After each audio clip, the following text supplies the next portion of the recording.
Assalamualaikum warahmatullahi wabarakatuh. Alhamdulillahirabbil alamin. Assalatu wassalamu asrofil anbiya wa mursalin Sayyidina Muhammadin wa ala alihi wa sahbihi ajmain, amma ba'du.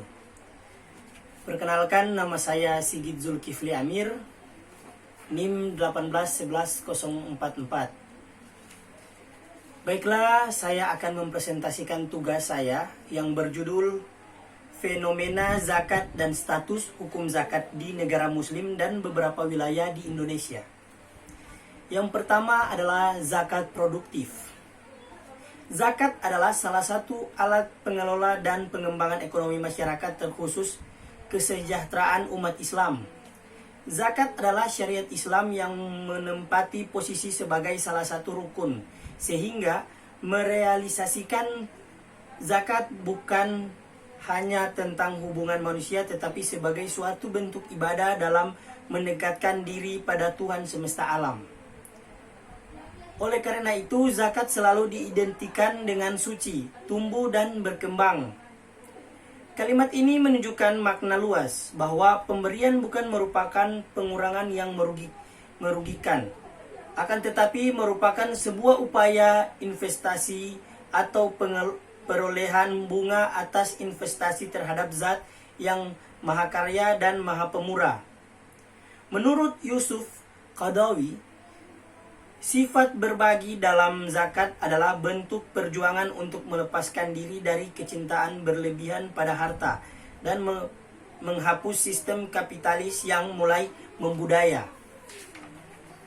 Selanjutnya, hukum zakat produktif dalam syariah dan hukum positif di Indonesia.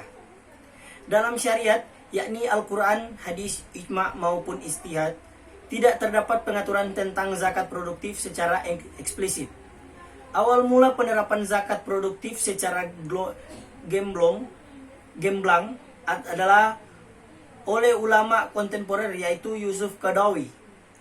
Penyaluran zakat dalam Islam diatur dalam Quran Surat At-Taubah ayat 60, yang artinya sesungguhnya zakat itu hanyalah untuk orang-orang fakir, orang-orang miskin, pengurus zakat, para mu'alaf yang dibujuk hatinya untuk memerdekakan budak, orang-orang yang berhutang untuk jalan Allah, dan untuk mereka yang sedang dalam perjalanan, sebagai suatu ketetapan yang diwajibkan Allah, dan Allah Maha mengetahui dan bijaksana. Ayat ini menunjukkan hukum kewajiban zakat diberi pada 8 golongan asnaf, yaitu ada fakir, miskin, mu'alaf, amil, hamba sahaya, garim, fisabilillah, dan ibnu sabil.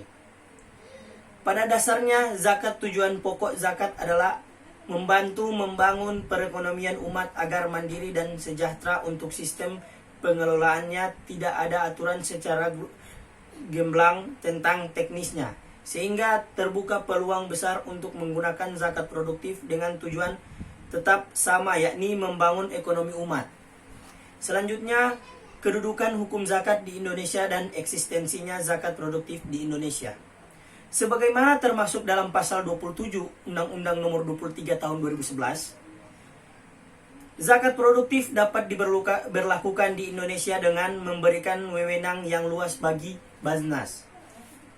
Untuk memberdayakan dana zakat, sebenarnya zakat, terutama zakat produktif, sejalan dengan jiwa Pancasila dan Undang-Undang Dasar 1945. Dalam poin Pancasila terdapat prinsip keutuhanan, keadilan, persatuan. Prinsip-prinsip ini sejalan dengan syariat terkait zakat. Zakat selain manifestasi sebuah ketaatan dalam beragama, keyakinan atas syariat dan ketuhanan, juga merupakan suatu bentuk hubungan sosial yang baik antar masyarakat. Demikian halnya dalam Undang-Undang 1945 terdapat kalimat yang menunjukkan arah yang sama persis dengan zakat, yaitu memajukan kesejahteraan umum, mencerdaskan kehidupan bangsa. Konsep zakat adalah berbagi atas keberhasilan yang diperoleh untuk dinikmati bersama. Tidak dapat dipungkiri bahwa kesejahteraan masyarakat tidak terlepas dari peran pokok ekonomi dan kestabilan ekonomi. Kestabilan ekonomi masyarakat sangat mempengaruhi kesejahteraan masyarakat, termasuk dalam bidang ekonomi, pendidikan sangat dibutuhkan. Atau dalam bidang pendidikan, ekonomi sangat dibutuhkan. Pelaksanaan zakat adalah manifestasi ketaatan sebagai hamba Allah dan warga negara Indonesia. Meskipun dalam Undang-Undang 1945 dan Pancasila tidak sebutkan kata zakat, tetapi kandungan di dalamnya selaras dengan jiwa zakat. Konsep keadilan, persatuan, dan kesejahteraan bangsa adalah harapan dari terrealisasinya hukum zakat. Sebagaimana diketahui, zakat di Arab Saudi adalah suatu yang wajib, dan zakat di Malaysia dapat mengurangi jumlah pembayaran. Zakat di Indonesia juga memiliki potensi besar untuk pengembangan zakat. Undang-Undang Nomor 23 Tahun 2011 tidak menyebut bahwa zakat adalah suatu yang wajib, tetapi pasal-pasal pada undang-undang ini memberikan hak bagi pemerintah.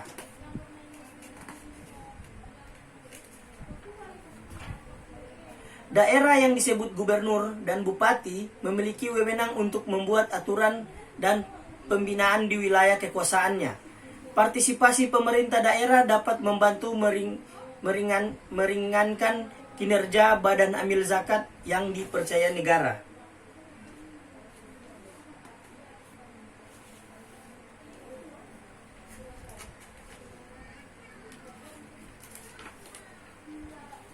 Ada beberapa wilayah di Indonesia di mana badan amil zakat bekerja sama dengan pemerintah secara tegas dan gamblang.